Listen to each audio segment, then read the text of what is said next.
I will wait. It's not the same.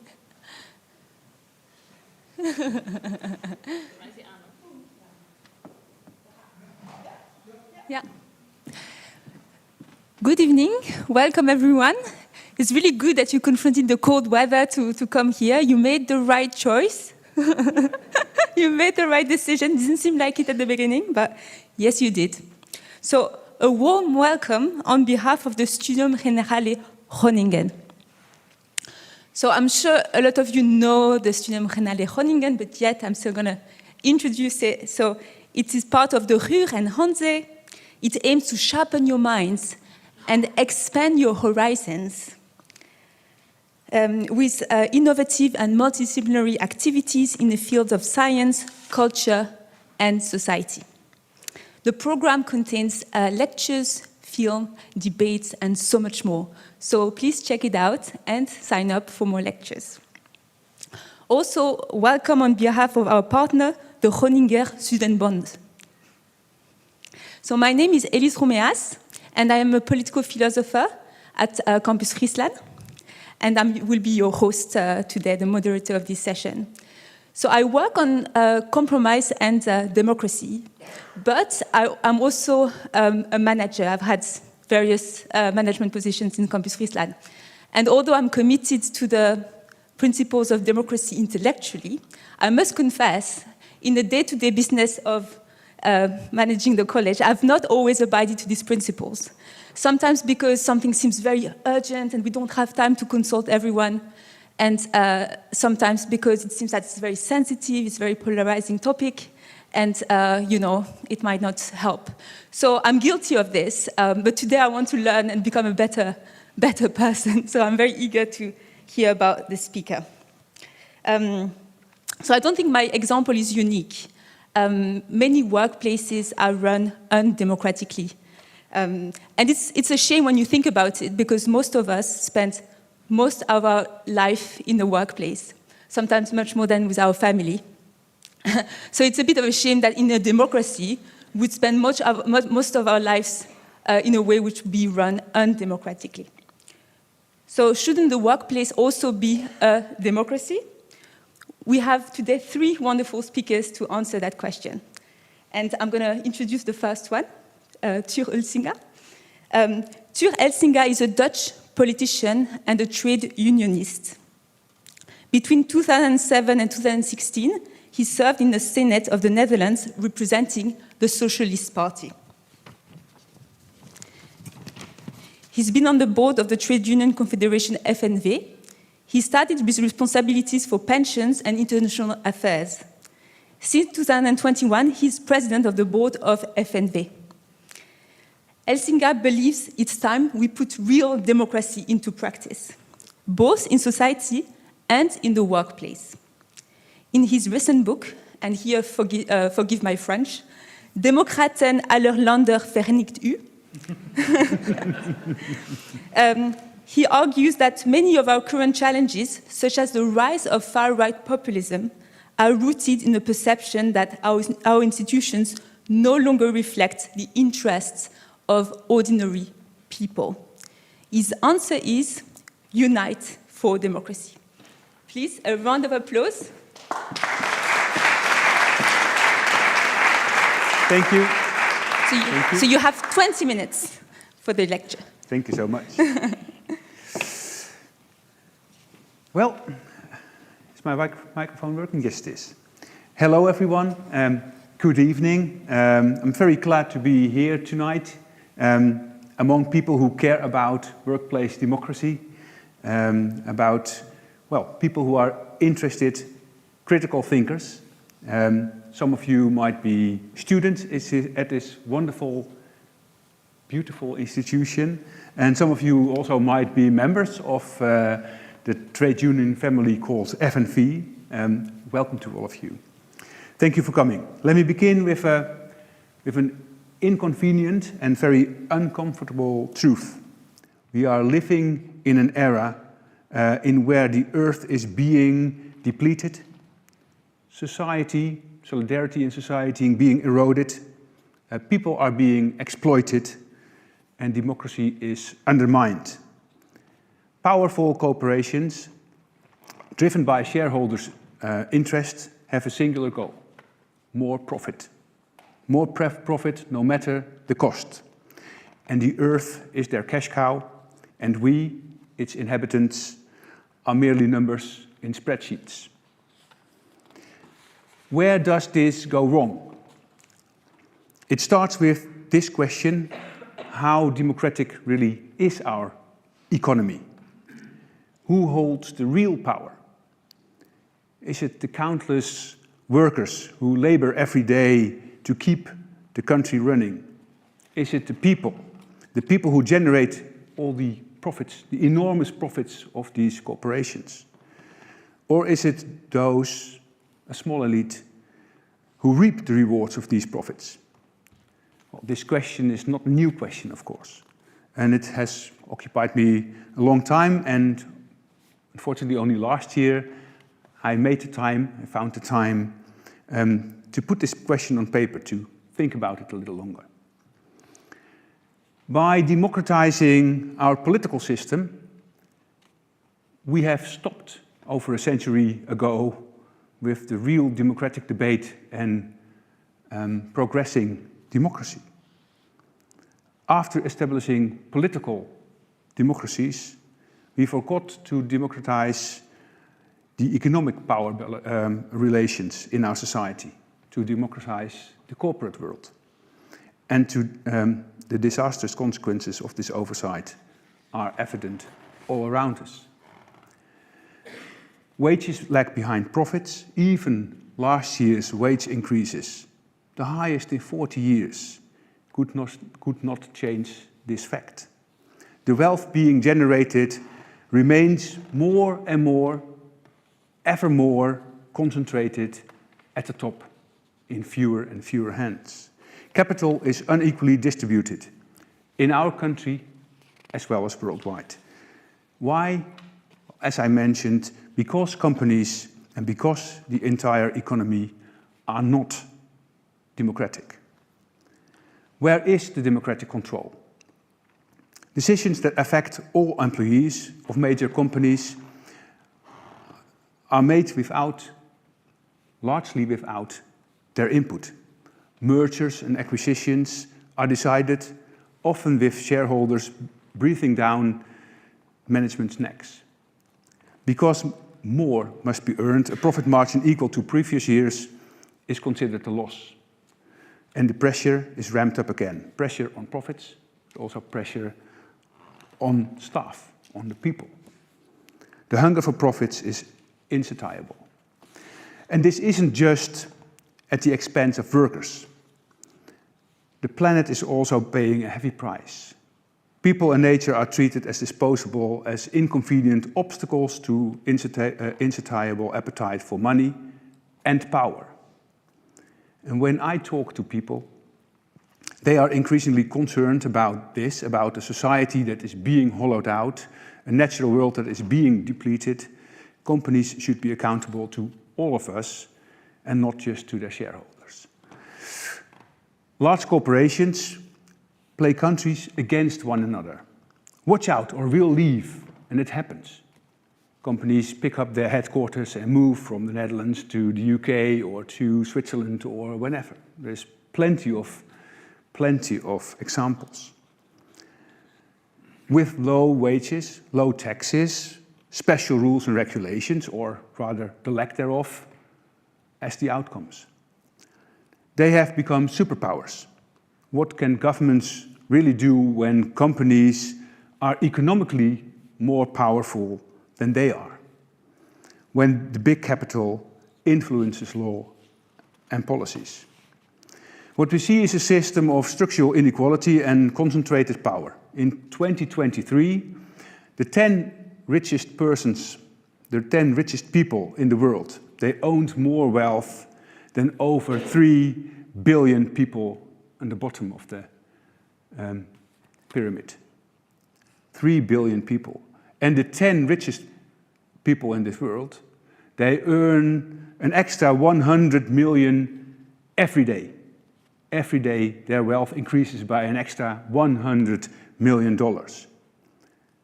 let that sink in for just a little while. This is not an unfortunate accident.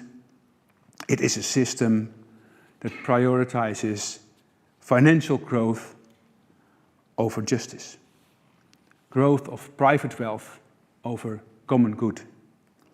The public interest is pushed away in this system, and the richest only get more powerful by becoming ever more rich.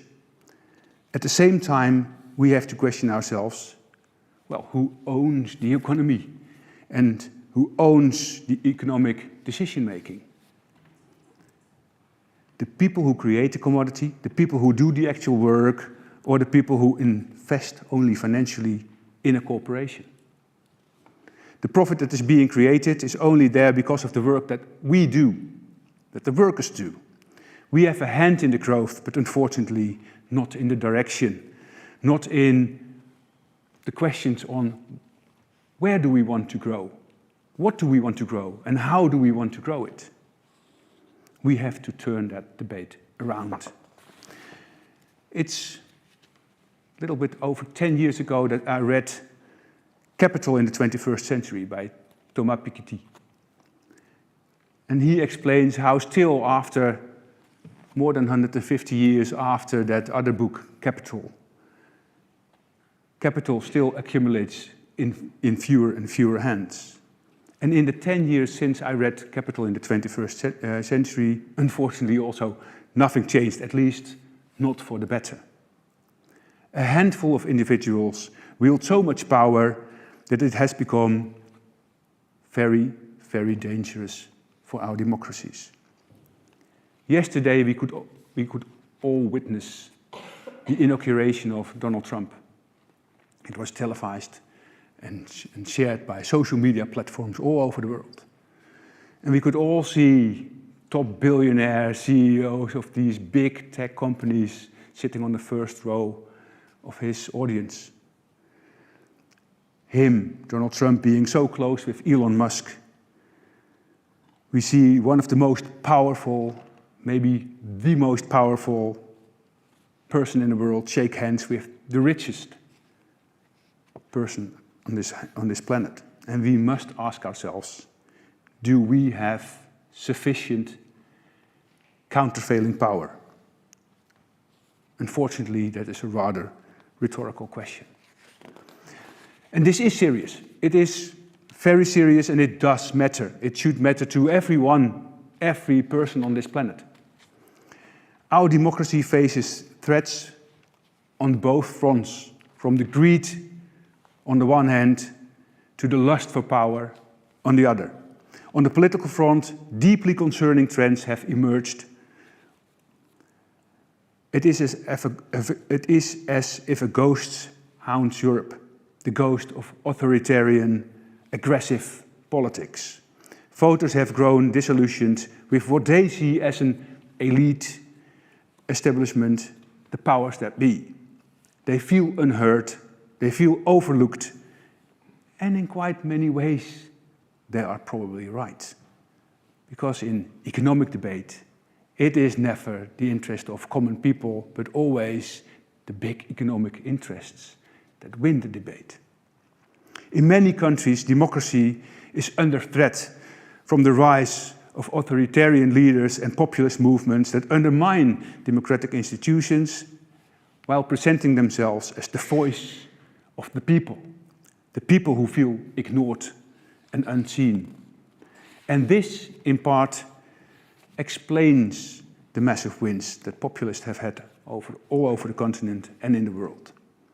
The risk is that in the name of the people, they attempt to take the power from the people. In reality, these leaders concentrate power. They marginalize minorities. They suppress dissent. Free press, independent judiciary, and civil liberties, the cornerstones of a healthy democracy, are under attack. In today's political climate, we are witnessing systematic erosion of the foundations, the very foundations of our democracies. Tomorrow, in our own parliament, in The Hague, in the Tweede Kamer, the right to demonstrate the right to protest politically will be debated and will be under attack.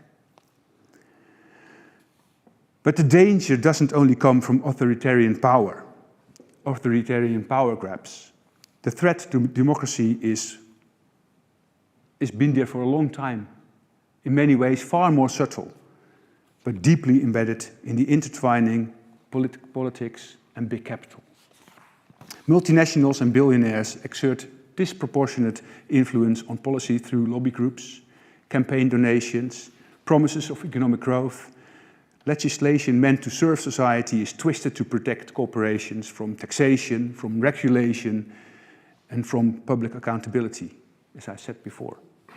A striking example is the influence of fossil fuel companies on climate policies. While scientists have warned for decades about the catastrophic effects of climate change, governments continue to subsidize oil, gas, and coal companies. These corporations spend billions on propaganda and lobbying to sow doubt about climate science, delaying a necessary energy transition. This is nothing less than hijacking our democratic debate at the expense of the future, at the expense of our children and our planet.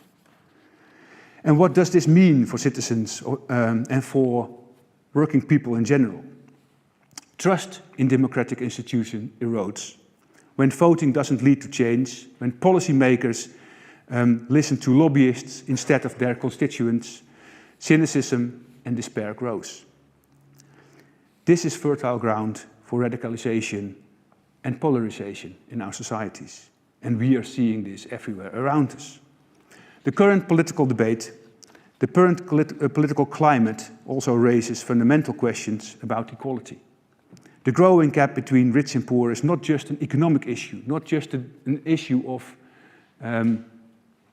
divisions, it is a democratic issue. Money buys power. When a small elite exerts disproportionate influence on policy, the voice of the majority, the vast majority, is marginalized. Democracy shifts from the will of the people to a privatized system of vested interests for a small group, for a still smaller group every year. Let me be clear. This situation is not inevitable. It is the result of choices, of political choices that prioritize markets over people, that prioritizes shareholders over workers, and short-term gains over sustainability. And let us never forget, democracy is not a given.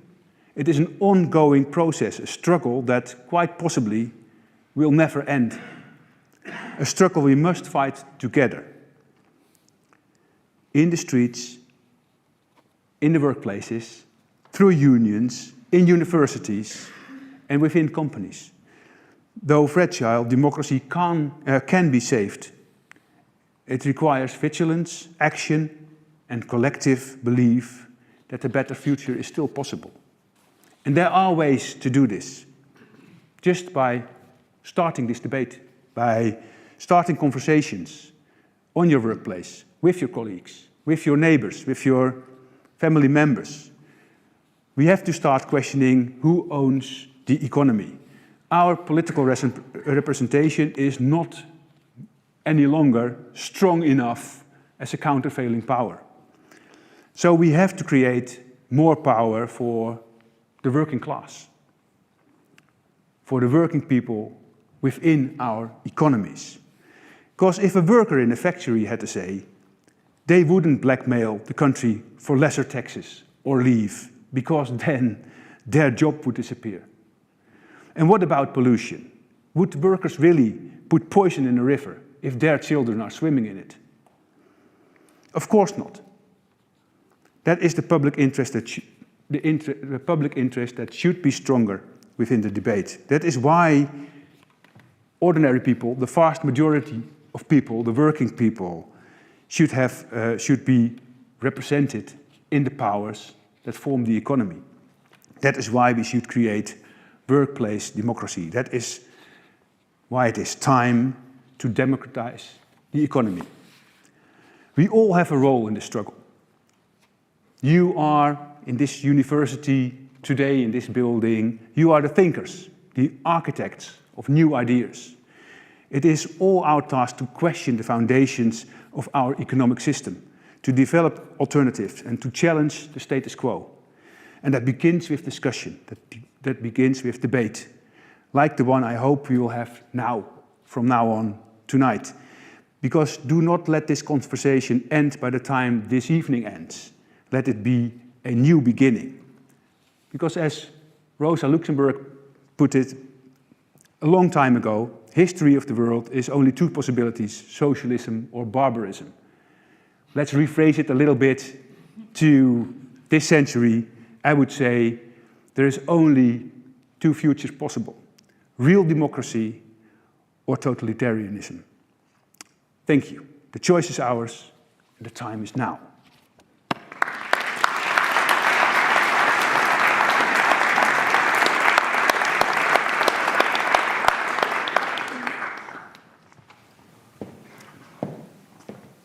Thank you so much. Let's be vigilant for our democracy. And for this, we have two new speakers that please step up, and I'm going to introduce you.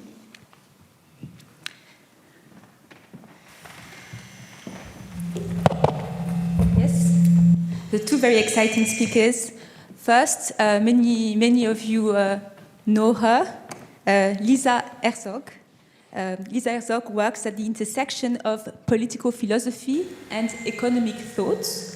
Since 2019, she's been professor of political philosophy at the University of Groningen. She is the director of the Center for Philosophy, Politics and Economics, but also, and very importantly, Dean of the Faculty of Philosophy.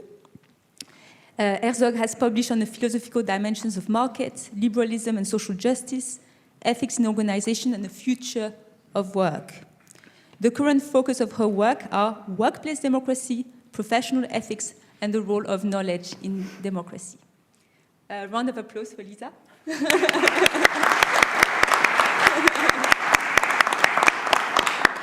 And now I'm very pleased to introduce Manuel Reyes, who serves as a member of the University of Groningen University Council, and he's a co-organizer of the local group Organize de Ruhr. They are the assistant program manager for the university's Open Science program and the founder and president of Stichting Inclusive Action North. So Reyes is passionate about fostering inclusive practices and committed to advancing democratic and pluralistic participation across all levels of society. And a round of applause for Manuel.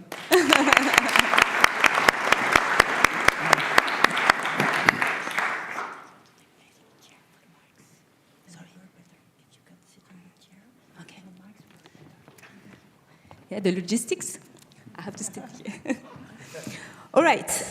So there will be 30 minutes of discussion within the panel, and then we'll open the discussion for questions of the audience for 30 other minutes before closing the event. At the end, you'll be free to check the book stand here with the book by Tuur. Okay. So I'm going to begin by asking the panelists to give me their own perspective on workplace democracy. Lisa? Well, thank you. We've been asked to be very brief, so I will only focus on 3 points. And Tuur already made many points that I would otherwise also have made. One is that this issue of democratizing the economy needs to go hand in hand with a renewed reflection on what the functions of our economic system actually are.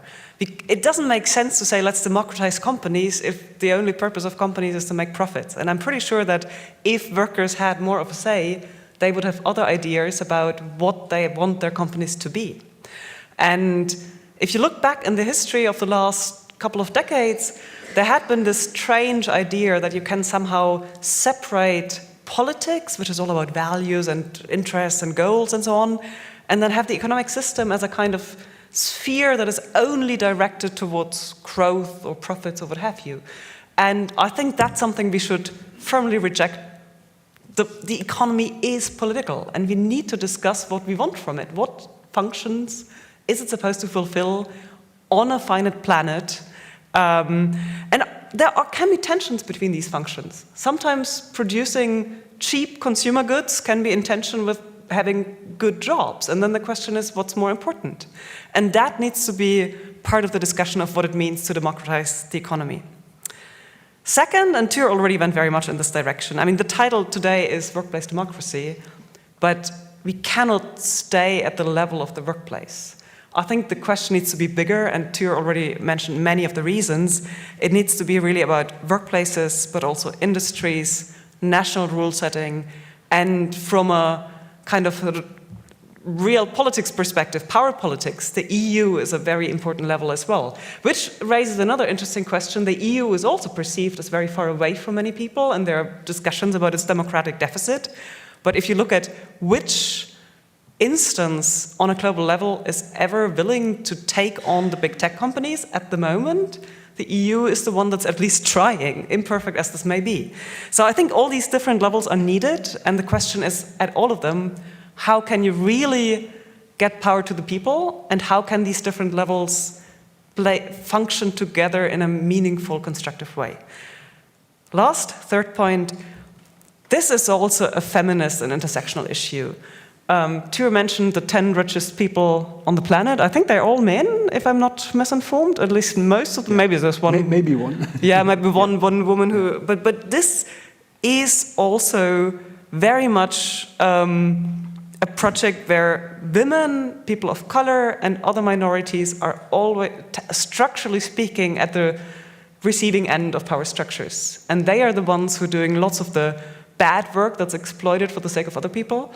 And you have all the questions about global power structures and what kind of flows of money and resources you have in the global economy. So I think we also need to see this whole question from the perspective of whose voice really counts. And it's not an either or to say, oh, identity politics is all just about who gets to do what. And then we have economic policy, which is all about reforming the economy. I think these things need to go together. And I even fear that things happening in terms of feminist and intersectional struggles that don't take economic power relations seriously risk remaining at the surface. So that's another reason why these two things need to go together. I'll stop here. Thank you so much, Lisa. Manuel, would you like to give your perspective? So, as a pragmatic idealist, I think in the bio introduction you mentioned already a few keywords that have been relevant for me in terms of talking about inclusion, sometimes more so than democracy, because through this ideological, discursive frame, it allows me to achieve core democratic goals, achievements that within the existing democratic structures would not have been possible otherwise. And I'm thinking specifically about minorities that within the current political climate just don't have a majority democratic representation or chance really to be allowed to exist. And so as a pragmatic idealist, talking about inclusion has allowed me to focus on three interrelated aspects of how I would, let's say, operationalize democratic goals. The first one is consent. Any decision we make about people that concerns the real lives of people should be made by those affected people. The second one is to think about a deliberative democracy. So also in terms of, okay, if I would only think about my own interests, does that not go counter to the collective interest, the collective good? Well, in a deliberative democracy, you would kind of turn the question around to ask yourself, first of all, why am I assuming that people are unable to think about a collective good, right? So if you take a kind of sociological approach to this, there's many cultures in which the collective good, the collective benefit or well-being is understood as synonymous with the individual well-being. And if an individual is not doing well, maybe there's an issue with the collective.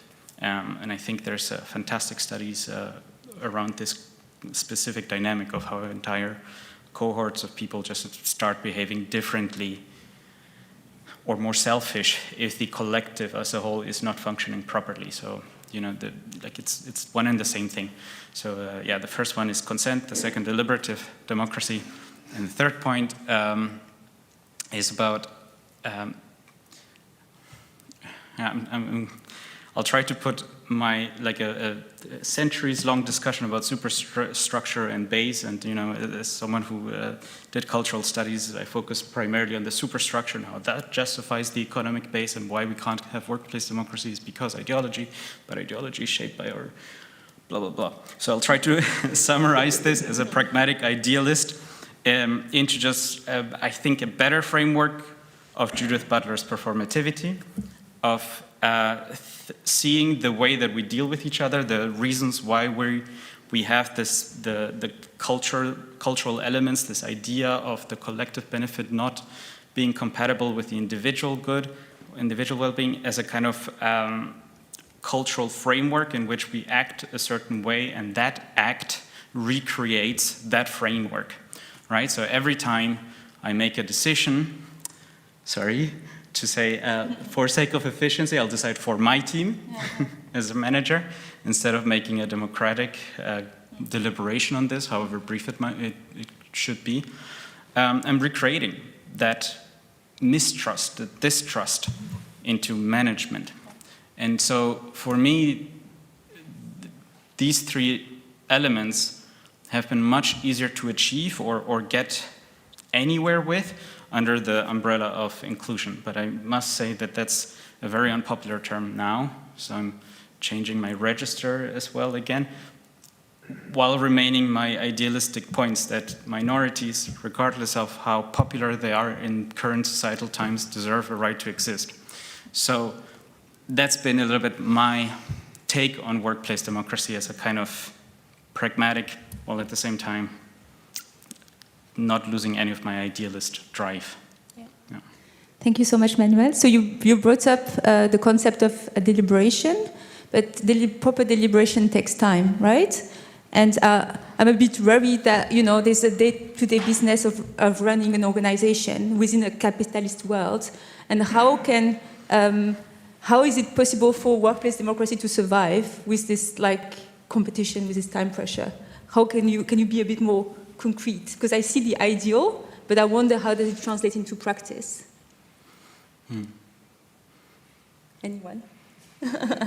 Well, I can get started with some basic points, which is democratic companies do exist. Cooperatives do exist, and they are quite stable in certain niches.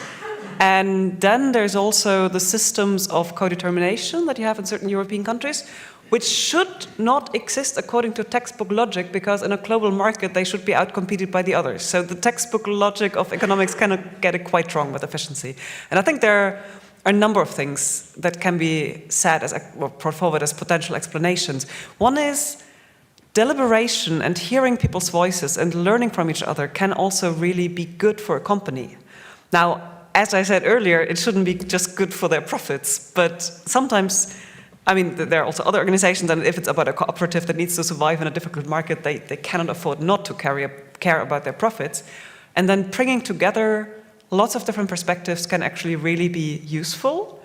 And even if deliberation takes longer, often that pays off in the implementation phase, because you have legitimacy for the decisions and you have better decisions, people understand why things are being done, and then they don't need to ask all these questions later on. So I think it's more a kind of change of mindset to say, let's invest in good decision making, and that involves all the stakeholders, or depends on what kind of organization it is, the employees in a university, the students, and so on.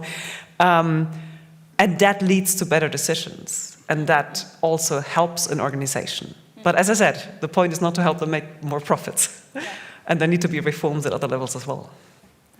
I think that reminds me of a point I debated myself internally long whether to make it in this public realm, but the budget cuts are on the table, and some decisions that have not been made yet in the documents that I've read state relatively, to a varying degree, depending on the policy, a concern with draagvlak, with support for measures.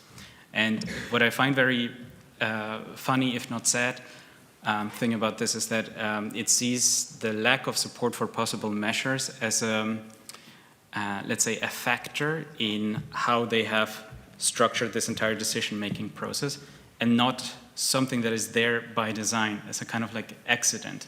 Or by accident, if we make this decision, we might have issues with the support, with the draagvlak for this measure. And I think sometimes this is so thought upside down, or thinking about how, because we didn't think of involving the entire staff, the affected pool of staff, sounds weird, the affected group of staff, cohort, about what would be best for them within the given environment. We have created this issue of lack of support for possible measures. So to me, this entire, the reality of the situation is conceptualized upside down. And so because of your weird, non-democratic conception of it, you have created your own problem. So to me, I would turn the question upside down, actually, of how, indeed, that's what you're saying, as what Lisa is also talking about, how are we creating, with the lack of democracy, certain inefficiencies or disadvantages as a whole for a collective? Maybe to add to that, I think what you see in companies and in institutions, whether it be public or private institutions, with also other more, public goals or different goals, you see also on a bigger level. Political parties, politicians, governments, they are always looking for public support for draagvlak, for measures to be implemented. And if you create more ownership in determining what the questions are that needs to be solved, and next to the answers. So if you have a democratic debate also on the economic level on, okay, what are the priorities, what are the real problems, which problems do we need to solve, and how are we going to solve it together, then you will have a different outcome, definitely, but also more draagvlak, more public support for the outcome, because it is owned by the people who make the decisions. And that works very well. Also you have more and more, especially last few years, especially since Corona, I have the feeling that it has had an extra or a new boost. A lot of startups that have different models than a traditional shareholder model to model their companies, because they want to have different outcome of the debate. But as you said, rightly so, some of these different forms, and especially cooperations, are much older and exist for a long time, and they very well survive also within their competitive capitalist environment. And some are very successful. Let's take, for example, the Mondragon business family from the Basque country in Spain. They have been growing steadily for decades in a faster pace than the Spanish economy. And their employment, well, a lot of other big companies, shareholder-based companies have decreased on employment. They have actually done so by creating more jobs also for the local communities. And they have done so with more happiness for the people working there and more positive impact for their environment. So there is a lot of, it's just one, but there are many examples to choose from to see that things can be different. Another example, Unilever, that used to be still partly Dutch, so this is an example that I know of. Now they are solely British, officially. But they had a lot of, well, they have moved a lot of production everywhere to countries with lower tax rates or lower wages. But they still produce in many countries. And they had this tea production facility in France, a big factory where they produce Lipton tea. Lipton is, I don't think it's still owned by Unilever, but at the time it was. It's Nestlé now. But anyway, so it was going to it had to be shut down and moved to a low wage country because it was still making a profit, but it was not making enough profit. But then there were strong unions, and they striked, and they had a big fight. And in the end, they had a wonderful social plan and quite a big buyout. So every individual worker there was paid quite a large sum of money, and they decided not to take the money and do something else, but they did put all the money in in one big envelope, and they bought the company, and they just continued to produce tea, and they are still producing it as a workers' cooperative. So just examples that it works also in this very competitive capitalist environment. You can be a cooperation if you want to. Thank you so much. So my following question is, so we've talked a lot about this, about processes, formal institutions, how to make decisions democratically in an organization. But I'm wondering, like, how do you foster democratic norms in organizations? Because democracy is also about treating each other as equals, right? And does it mean that we should let go of hierarchy completely in the workplace? Should we get rid of our bosses? So I'm just wondering, how do you foster this norm of equality, and what does it mean in an organization? Should I start again? Yeah. Well, I think you can elect bosses, and you can have rotation systems, and you can have all kinds of mechanisms for having functional coordination roles that are sometimes helpful, sometimes maybe even necessary, without making this a permanent hierarchy that would never be reversed. So I think democracy is not the same as anarchy here. Some work processes may well work also in pretty anarchistic ways, just people self-organizing. Lots of work processes probably won't, and then you need certain roles. But that doesn't have to be permanent, and there are lots of ways in which we can... This is a bit controversial, but I still think that a lot of new technologies, including certain social media, not the platforms that are only commercially done, but the idea of decentralized communication and these kind of things, you can do fantastic things with those, and it can be very efficient, and you can run things. So I think one thing is to acknowledge that insofar as we have different roles, this is functional and not because some people are somehow better than others or so. And it's always temporal and always provisionary. And if someone's not doing a good job in those roles, they have to step down. And democratic culture, I mean, this is something I'm trying to learn every day about, how can we do it? I think it's very important because the formal structures, without the right culture, will not lead to the outcomes that we really want. And then you get often informal cliques or knowledge sharing only among a few people, not the whole group, and so on. And I think maybe the best strategy is to really make sure that there are channels for the weakest members in certain communities, because they are the ones who are most sensitive to power starting to concentrate. And I mean, to briefly move this to national parliaments, one thing that has been debated a lot is that we have these diploma democracies, so basically only people with university degrees being in parliament. And one proposal that I first thought, this is a bit too far, but by now I think, no, it's actually totally reasonable, is to have extra representation for people without university degrees. Maybe this could be a temporary measure, but if we have such a huge distortion, this is just not going to work, and people will not feel represented. And they have these instincts that this culture of equality, as you called it, is not there. And so maybe we then also need to change the institutions and the formal structures such that such a culture has a chance of growing. So, yeah, please.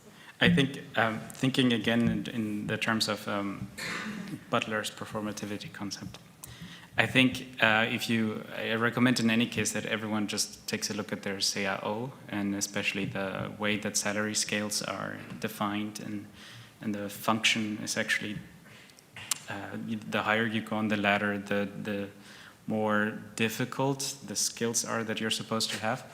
And what I find very interesting about the university CAO is that if you compare it to how we're taught to teach, it kind of coincides with Bloom's taxonomy of knowledge, right, of understanding. So you have the basic things of just knowledge, of just being able to say facts, to know facts, then understanding those facts, then analyzing them, and then applying them to real life, and then to evaluate them.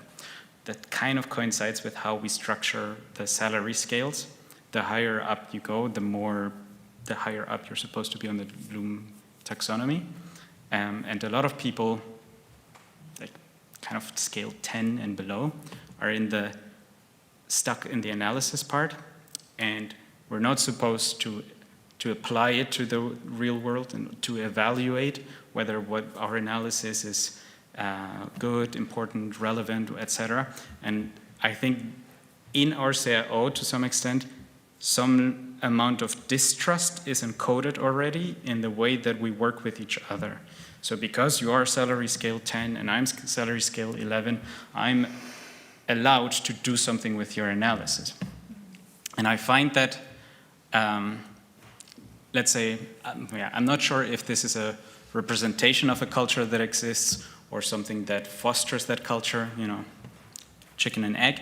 But in any case, it's indicative at the very least of how we are not structuring our workplace in what it should be as a teacher, I think, of just mentoring, right? If there is someone who wants to go beyond analyzing a problem and actually be part of the solution, why would you not empower your employee to participate in that, to sharpen their skills in becoming someone who is able to take that analysis into the higher level of the Bloom taxonomy?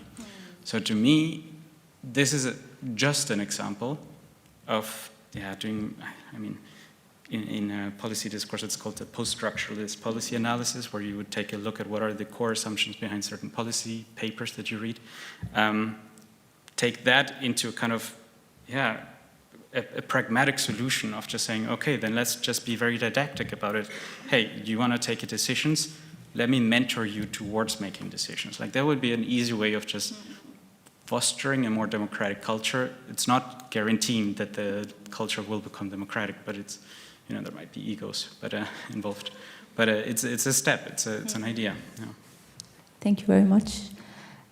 Maybe, well, thank you for this. This is a new insight for me. I think we have to also reevaluate our CIOs, our collective bargaining agreements, to see what part do they play also within the inclusiveness and working democracy within our own structures. I think a lot of people, and from different scholars and from different perspectives and different academic backgrounds, will look differently on this question. It's an important question. I don't think that any one of these scholars or any one of us will have the ideal blueprint of what a democracy or even democratic values should look like. I think the core understanding of democracy is that altogether we know more than just the one of us. And so it is by building together and by trial and error that we have built. I think more direct democracies might work on a very small scale. With the bigger scale, you need some kind of representation. And how do you build these institutions? I think it will be by trial and error and also sometimes making mistakes. But if we allow ourselves and make our institutions resilient to correct the mistakes that we make together, bottom up, then we will in the end build democratic institutions. So just the way we did it on the political level, with all its still fails that are there, but if we would do the same thing on the economic power relations and start to democratize by giving power to the people, bottom up, you will start to build better structures and understand. And yes, of course, I fully agree with what you said earlier, that democracy should not be just a majority vote by 50% plus one.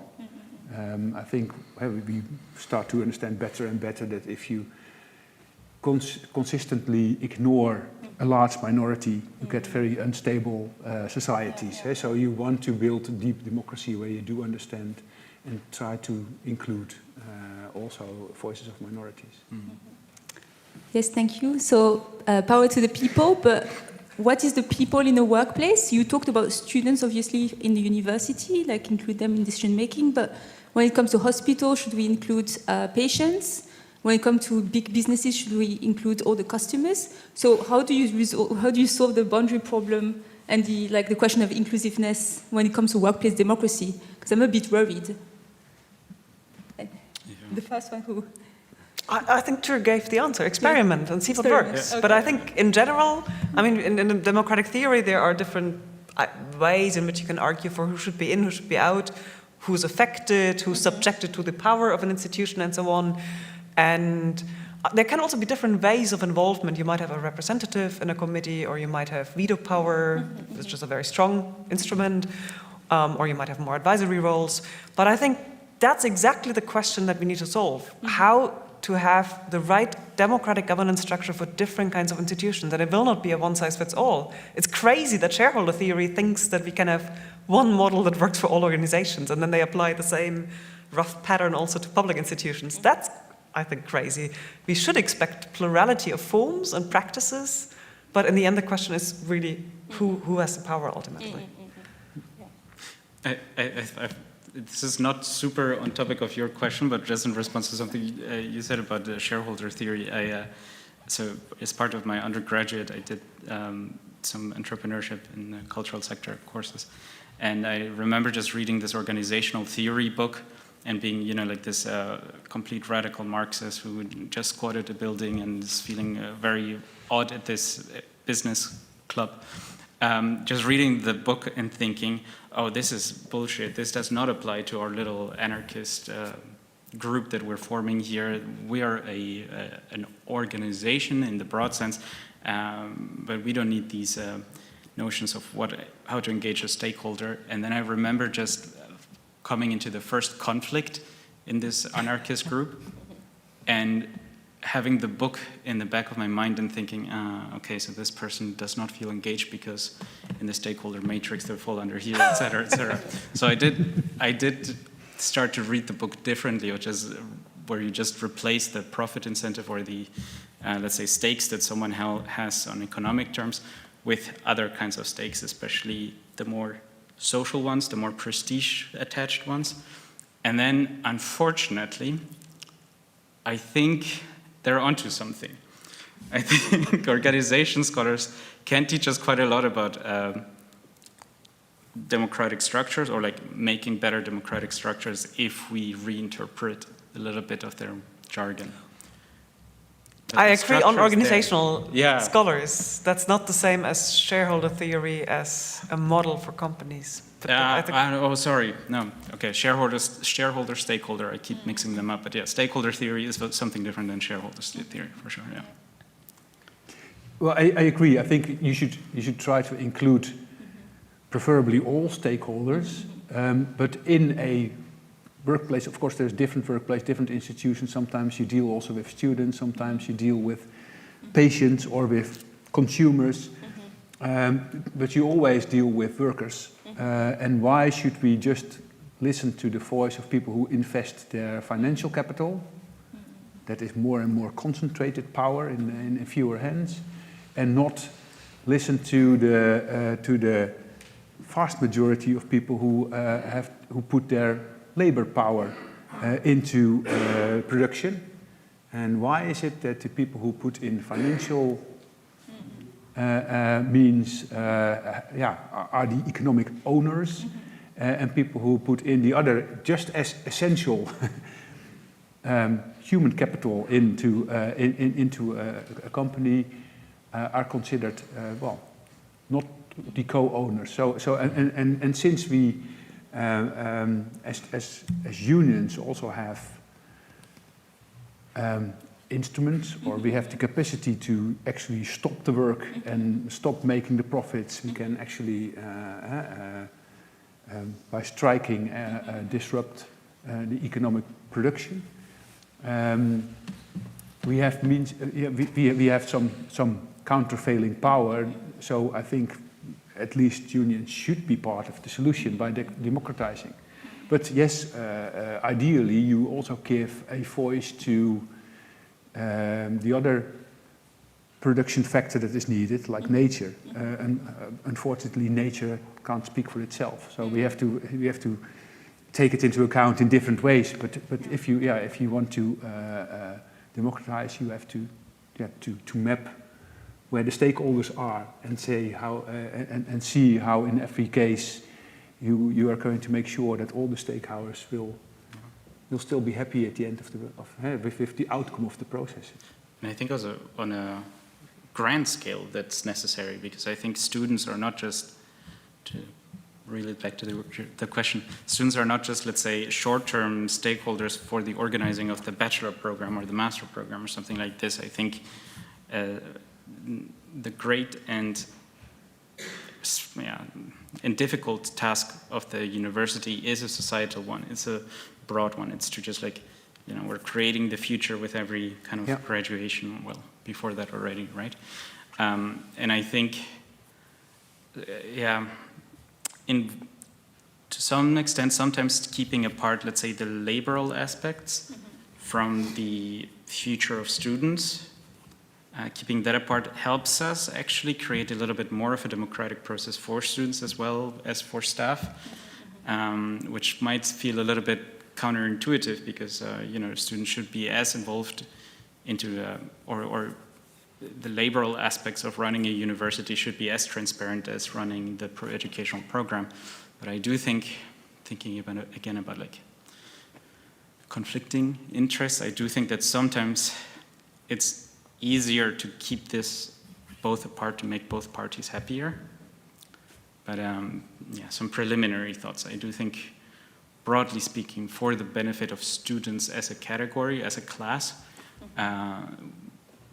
involving them is better for society, and sometimes not necessarily better for the university as a single individual institution, but that's only because of the system that we have for the funding of universities, where they compete with each other.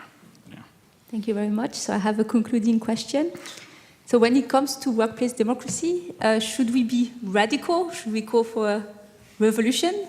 Or should we cautiously be reformers and try to make our practices more inclusive, one step at a time? What do you advocate for? I'm a big proponent of my pragmatic idealist approach, which is both.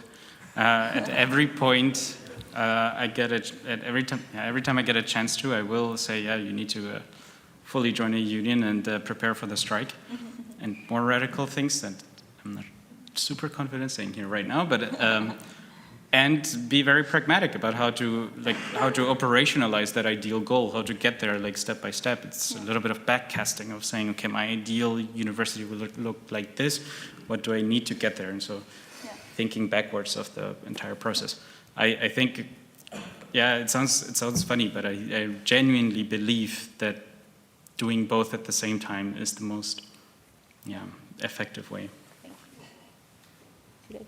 Yeah, well, I think you should be pragmatic, otherwise you can't achieve changes. At the same time, we have to be radical. We don't have much time to lose, basically. And if you want to democratize a system that is now only designed to actually concentrate power more and more and more at the top, you have to revolutionarily change that system. However, I hope that this revolution could be like a, what's it called in English? Like the fluwele revolutie without any bloodshed. I hope we don't need guillotines or whatever. But we do need to revolutionary, we need a revolutionary change in that way. We have to really change the way our economy is organized. Yeah, thank you so much. If you want to have last Well, just one thing that for me, when I think about concrete strategies, one important question is always, can a certain strategy open up avenues for further steps? Or is it at risk of just pacifying the status quo? And that's what you wouldn't want. So the question is, which are the small steps that can lead to bigger steps in the future?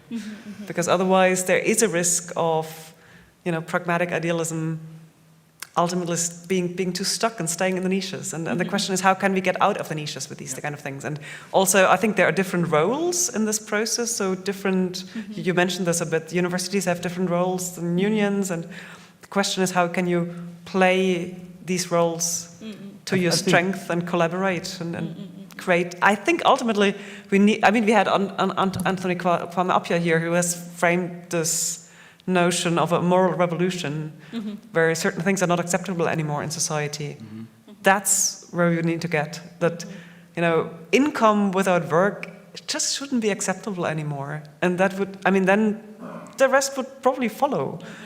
But I think we need fundamental changes in what he calls the honor code. That would make a big difference, I think. Thanks, Lisa. We're going to finish on this word. We need a more revolution, you said? That's Appiah's quote, yeah. Thank you so much. Thank you so much to our panelists. A big round of applause for our panelists.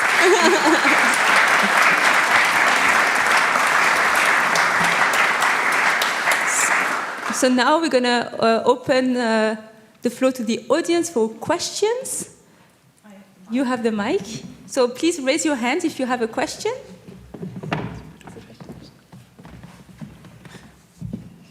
There was one at the very back as well. Do you want to write down? If you want to take notes. Yes, thank you very much. My name is Jitske Wielers. I'm the chair of the Groninger Student Union. And of course, I'm going to ask a question related to students. Thank you, Manuel, because you already touched upon it earlier. What comes to the front of my mind is in the past period, the student unions, together with the FNV, of course, have protested against the budget cuts in higher education. And now the FNV and AOB are getting ready to strike. And I've learned that what the student unions have for tools to enforce change are very different than what the labor unions have to enforce change. And so, students, of course, can't strike because we don't have a labor contract. So when I was reading the book, I was wondering, what was already talked about, there's different identities. It's not just in the economic context. What is the role of students exactly in democracy? How do the movements contribute to change? It's a very good question. I think part of the democratic answer should be that we have to design that role together, or you students should design that role. But I think it starts also with realizing that if you want to preserve our political economy, we have to also radically democratize the whole also economic system. And everyone who is a Democrat by heart should try to engage in this huge project and collaborate. So what we did at the universities, I think it was really strengthening each other by showing that it is not just the staff at the universities that oppose, where the labor unions are involved, that oppose these budget cuts on the universities, but also the students are victims of these cuts. So when you combine these struggles and see that you are basically you have the same opponent, and you can work together and demonstrate together and rally together, your voices will be heard double. So the people working at the university can strike in the common sense of a worker strike. But of course, students can also strike. You can decide today we are not going to university, and we are walking out in the streets, and we make our voices heard. And if you combine that and you go to The Hague together, and students can also, I don't know, they can bring their parents and say, look, it is the future of our children, and so you can be a megaphone basically to make the action or the collective action heard even better. I think we need something like a workshop to do exactly this, because there's some, I think we really need to discuss super openly the implicit and explicit ways in which staff is sometimes held hostage by the imaginary student who really needs their grade, right? I think at the UFA strike, grading strike some years ago, the argument you heard time and time again was, oh, you're hurting just the students by doing this kind of grading strike. And then, you know, if you actually ask the students, they would just be like, no, give our teachers a permanent contract. We don't care. So, and I think there's like some sort of like imaginary hostage-taking situation whenever staff talk about actions. And, you know, if the students came to word about it, it would be fantastic. But I think also more fundamentally, we should avoid having us pitted against each other in general. I think at one organizing meeting, a student member said something along the lines of, I really want to warn you from creating the image that in your CAO of last year, you got a salary rise, and we're getting from the government a Langstudeerboete, like a fine for our long study fee. And I think, you know, the way that the student put it really kind of put it on the map of just like, okay, shit, that's true. Like, this is a big danger of us being pitted against each other like that. Of, yes, we got a 4-point-something% salary rise, and you're being threatened with your long study fine. But ultimately, we had an extremely successful event in the Malieveld, and the GSB was really instrumental to facilitate that. Thank you very much again. But I think there's not nearly enough discussions, exchanges between students and staff about these strategic questions. So, yeah, organize the next workshop, please. Just one small point to add. I think when I look at the situation in this country, there's a lot of talk about the universities being elitist and being leftist hobbies and these kind of things. And students can also contribute to getting across a different message about why it is important that there are universities that you can study certain things, not only the ones that earn you most money, but also the other subjects and what they contribute. And I think having these conversations really on a broad societal basis, for that, students can also play a key role. Thank you, Lisa. Next question. A lot of questions. Thank you for the discussion. If we want to look beyond the company level and we want to say, for example, on a national level, on a European level, we want to democratize the economy or workplaces, because I think otherwise it will always depend on individual companies choosing to do it or not choosing to do it. Do you think it would be possible to democratize, to put laws in place so that workplaces are more democratized on a national level while staying in a highly undemocratic global economy? Yes, that's what we already have to some extent. I mean, we do have co-determination in the Scandinavian countries to some extent. I mean, here you have also the personnel... Ondernemingsraad is the Dutch word. I don't know how to translate this best. So the works council, employee councils. So, and that is a mandatory thing by law. What we have at the moment is that the EU has sort of weakened the rules about how, for example, at what size of a company you need to have this. And that has actually led to companies from the countries that had stricter laws to switch to, or not all of them, but some of them, switch to the model of a European SE to weaken co-determination. So at the moment, it's not going in a good direction, but it could also be otherwise. And of course, there is resistance. I mean, this is a political fight, but that you could also look at, okay, what do you already have in different countries? What has worked? What has maybe not worked so well? I think we need to be also honest about that. And then see what might also work in other countries. Absolutely. Yeah, I agree. You have different models. What they call the Rhineland model in Western Europe, the more Scandinavian social democratic model, or the Anglo-Saxon model. It's different models of how societies are formed and with rules on how companies should be structured.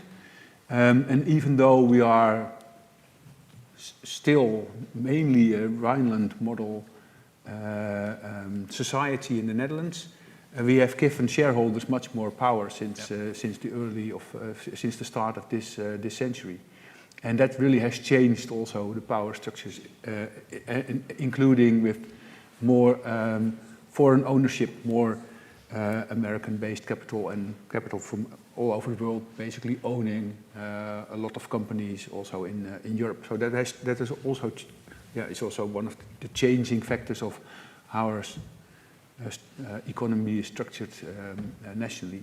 But you can, yes, of course, you can change. But I think also for any political debate to want to change the rules in a different direction than the last decades have seen,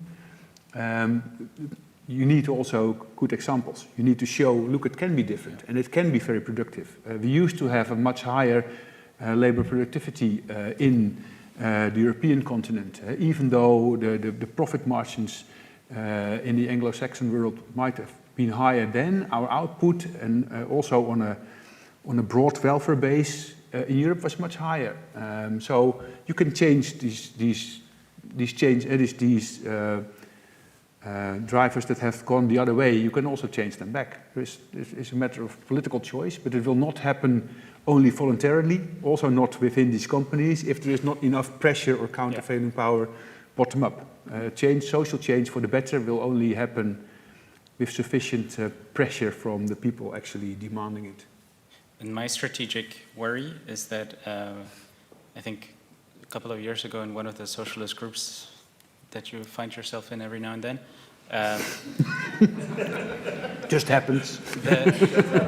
There was a discussion about cooperatives as a kind of false promise or something like this, and the term cooperative capitalism was dropped as a kind of like a term that just ends the debate basically there, precisely because of these concerns. Yes, capitalism will work against such worker-owned initiatives, but my strategic concern here is the alternative seems to have been, or the conclusion of that meeting seems to have been then, okay, then we don't do it. And we don't do anything. And everything will be debated 5 million times until, we rewrite Capital 1, 2, 3. And so I do think, being a pragmatic idealist again, I think this is going to be my keyword the entire evening, I think we just need to do it. I think regardless of whether it's cooperative capitalism or not, it's a step in the right direction. You take away quite a lot of power from just the owning class. And I think actually this one, I think it is the Duralex made in France glasses, I think. Can I show it here? Yeah. This company was about to go bankrupt 3 years ago, I think. And the union of that company decided to buy it. And so now it's a worker-owned French glass-making company. So thank you, Rug, for buying these ones. So it's possible. It does take a lot of power away from the owning class, for sure. Well, I'm glad to hear this. Next question. Yeah, I have a question here. I want to turn this into, in part, I'm Wim Jongman. I'm a retired economic historian. I want to turn this in part into an investigation also into our own organization, because people may not realize, but compared to just about any advanced Western economy, Dutch universities are the most hierarchical of any. I've worked in Princeton, I've worked in Cambridge, really? And there all decisions are made bottom up. And here it's the Stalinist model from above, introduced by the Social Democratic minister, Ritzen. He thought that this was the way to organize it. He put an end to worker democracy in universities. And the result, I think, is pretty bad.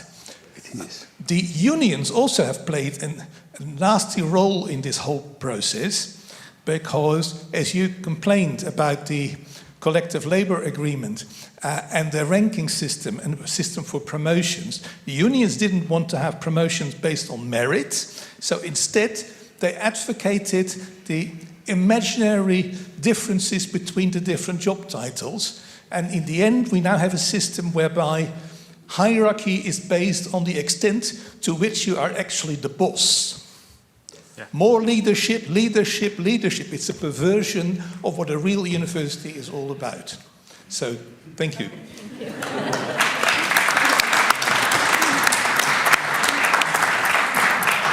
This is why it is good that you also have historians in the room. economic historians, in order to learn from all the mistakes made in the past. I think it's just one of the mistakes probably that you mentioned where unions were involved. Of course, union work is also work done by people, and where people work, there will be made mistakes as well. And the good thing is that together we can correct these mistakes. Yes. and there is also a lot of work to be done in the university here in the Netherlands, I understand. Yeah. I love it when my armchair analyses are substantiated by historical evidence.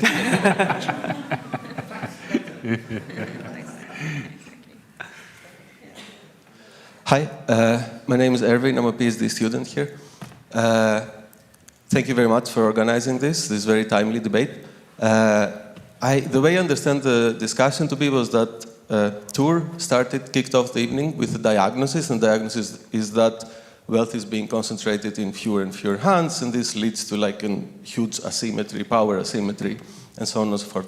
And I agree with the diagnosis, and it seems to me that when it comes to the side of saying something prescriptive, more or less all the panelists seem to suggest that there are two categories of solutions. On the one hand, there is the political intervention from the side of the state, which is democratically legitimated and can set boundaries on the operation of the market.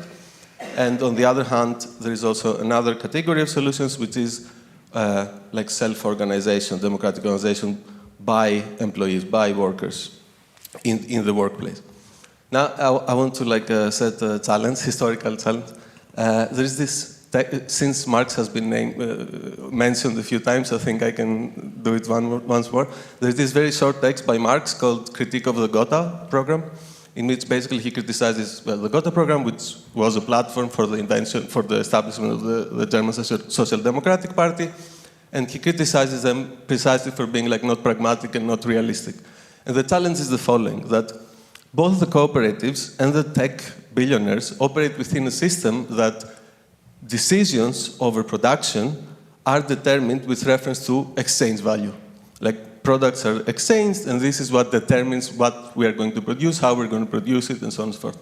And the point then is that for as long as production decisions are made with reference to exchange value and not use value, what you mentioned, Tuur, that what we need, right? But what we need is use value and not exchange value. For as long as use value is not becoming the determinant factor over production decisions, then we are doomed to repeating the same cycle.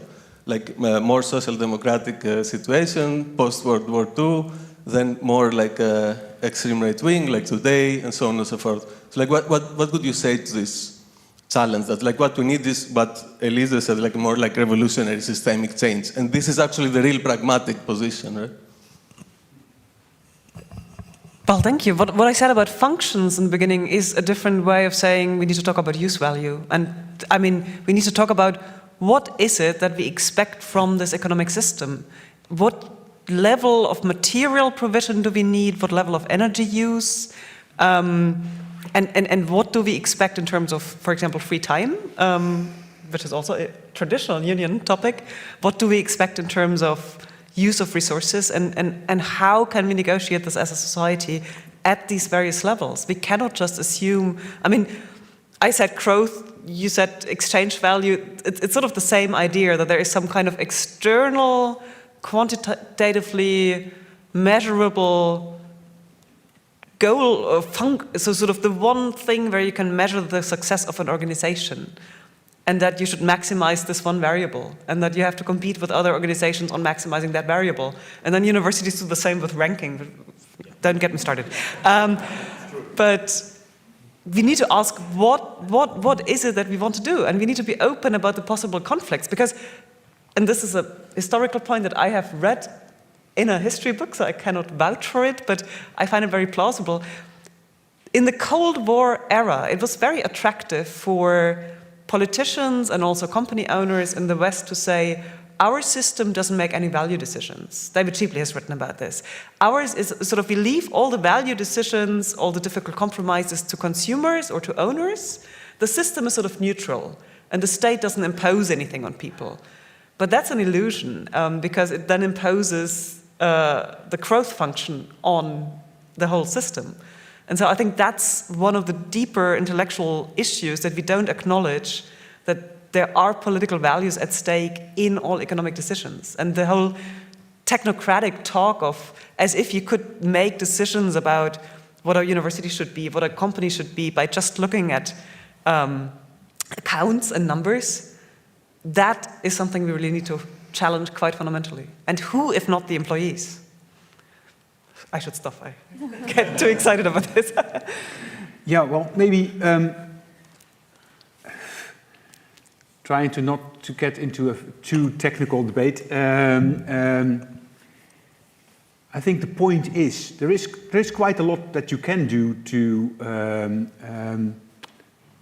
through the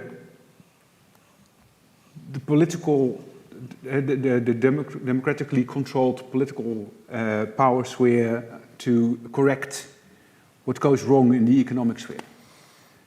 At the same time, you see that if the economic power continues to accumulate and concentrate, it will do anything to undermine this power through the state. And with the society becoming more and more complex, it gets more and more difficult actually to correct what goes wrong in everything that grows. How do I say that?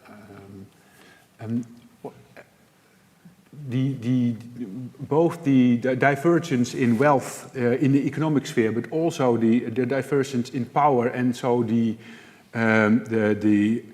economic outcomes that are not in line with what the majority of people want, there is more and more that you need to correct through the government. So both in redistribution of wealth, but also in more and more legal rules to actually control that you repair damages to public health or to whatever. So it gets more and more complicated and more basically less and less functioning, because it's so complicated that it is harder, the bigger the companies are and the disparities are within economic power.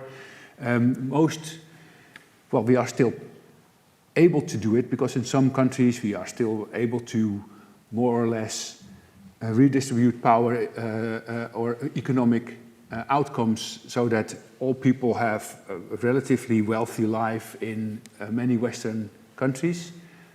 But the government needs to grow bigger and bigger and bigger, and including bureaucracies, and that also needs a lot of political power concentrated in the hands of the state.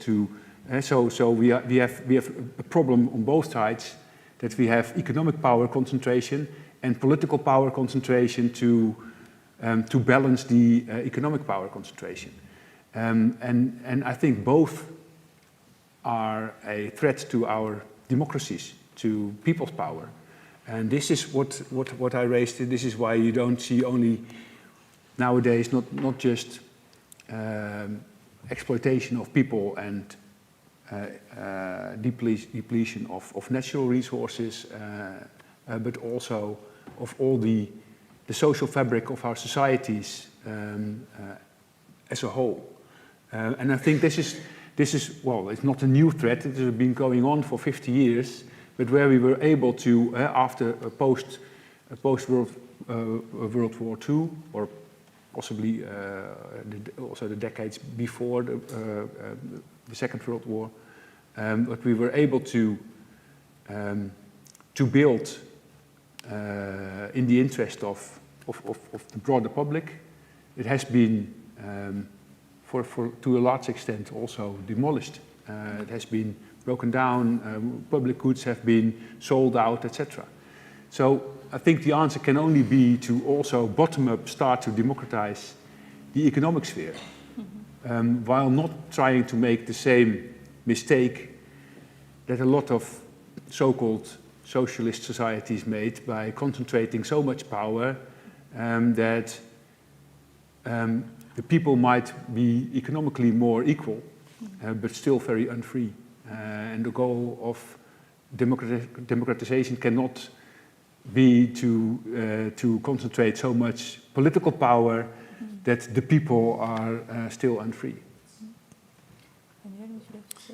Yeah, I mean, I was just like digging back in my rudimentary memories of reading Capital, and I think the question to me is 2 steps ahead of what I would pragmatically see as necessary right now, because I think it relates more to a meso, if not macro level, discussion of how do we democratize the economy. So I think in changes of level, you need to change your tactics for sure. I don't think that having a discussion on the work floor about whether to optimize your socially necessary labor time to create exchange value and what is the use value specifically for what you're creating within what's considered socially necessary in your labor time. I don't think that's as useful as just starting with, should we make the decision and not the boss, right? Because a lot of these, as you mentioned, a lot of the deliberations on determining the exchange value happens at the moment that post-production, so to say.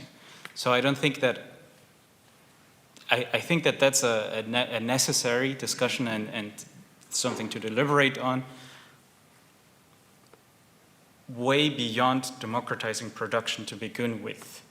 I think ideologically, at the very least, we're not at the point where people would even recognize that they are producing some sort of value at all times. I think that, yeah, to me, pragmatically speaking, that's the very first myth to break. And then I think after that we can switch levels. This is how I would approach it. Approaching it from macro down to micro or micro to macro, yeah, I don't know. I choose for the latter. We have time for one last question, so the answers must be brief. Yes? Then I'll try to be brief in my question as well. Hello, my name is Marine Zilman. As a former member of the youth board of the FNV youth movement, and as someone who trains participation councils for a job, specifically at higher education institutes, I have 2 questions. One question for 2 people, for Tuur and for Ms. Herzog. We have spoken a lot about people in power in places that are and people that are in places to make decisions about how we democratize the workplace. Tuur, perhaps you could speak a little bit about how that actually works in practice in the FNV, one of the most democratic organizations and workplaces that we have, but that still has some troubles in practice. And as I believe the dean since 2022, you spoke about, Ms. Herzog, you spoke about which steps we can take now that lead to further steps of workplace democratization. So a concrete question would then be, which steps are you taking to further radically democratize the workplace in your faculty? So how is workplace democracy working in FNV itself, you ask? Well, it is quite complicated, but we are a very large and complicated organization with a complicated structure. We organize many members directly and also some affiliated unions. For example, Education Union is a member union of FNV. And to organize or to give voice to the members of FNV, we have a membership parliament. But of course, there's also a lot of people that put their energy within the work, and that is people being employed by the vereniging, the members of FNV as a union. But also, of course, a lot of the members themselves put in a lot of time and effort, kaderleden within FNV, and they also have a voice. For example, when we organize strike action, we first go to the active members that have been part of organizing the people at the work floor and organizing a strike, and ask them, are you still willing to strike even harder or continue your struggle if they don't meet our demands? So this is how we try to give a model to our democratic organization structures. But there is still differences, of course, in interests, and also sometimes clashes in interest between different groups, also within a union, a democratic union as FNV. So it is always still by trial and error and by learning also from the mistakes, also on the policies that we apply in the past, for example, and try to correct your errors. Because I think, as I said at the end of my opening lecture, democracy will be an ongoing struggle. It will never end, I think, and we always need to be involved in trying to in the struggle to democratize power structures. It is an ongoing effort. I think inevitably. Yeah, thank you. This is a question I'm asking myself every day. How do you run a faculty democratically? I'll give you 3 concrete things. One is that we've opened up the strategic committee for all broader faculty questions to all permanent academic staff, not just the professors. We put people into positions of power independent of rank, but look at who's the right person for that job. And if that's an assistant professor, then it's an assistant professor. I can't be elected, but we sort of simulated elections. I asked the vice dean to get a kind of vote from everyone whether they want me to run again before I asked the board of the university whether they would nominate me again. But a lot of work is also taking place at the level of culture. So trying to listen. We cannot always do everything people want from us, but at least try to respond quickly, try to explain, try to, keep the discussion going. We get lots of good input from all the different constituencies. And I'm running around at the level of the whole university trying to say, give more autonomy to smaller units that can actually have more democratic practices internally. At the moment, there's the idea that larger units are always better, they are more efficient. I don't believe this. And I also think that smaller units can be run more democratically, more easily. So that's what I'm trying to get across so far. I don't think I've succeeded, but I keep working on it. And tell me if you have more ideas, because... How come you don't consult also the temporary staff? Sorry? You said for the first point that you consult for academic or research strategy, the temporary research staff. How come you don't include that? We try not to have temporary staff members, because this is very difficult. So we try to only hire people on permanent contracts. Yeah, great way to end this panel. Thank you so much. Thank you so much to our 3 speakers for this great insight. Thank you so much for the audience for great questions. Before closing, I would like to announce the next exciting event organized by the Studium Generale Groningen. So it's going to be an event organized in collaboration with the University Museum, and it's about our very human brain. It's about how our brain processes information and how we can visualize this process. And there will be a museum curator, there will be a neuroscientist, and a professor of second language acquisition. So it promises to be very exciting.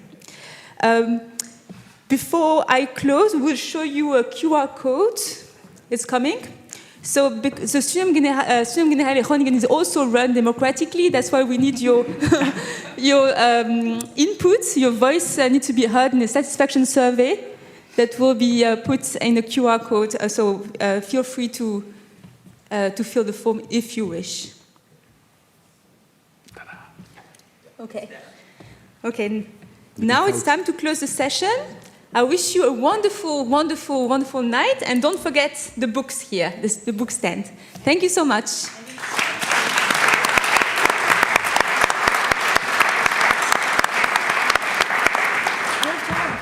Oké, dankjewel. Thank Thank you. you. Good timing. Time management, I'm very good at it. Thank you. Thank you so much.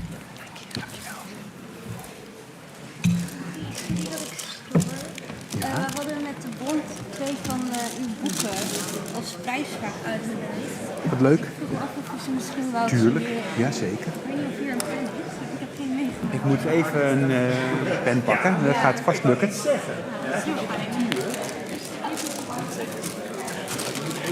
Ik moet me eventjes zelf even unwiren. Die even hier neer. Ik moet heel even een pen pakken ook.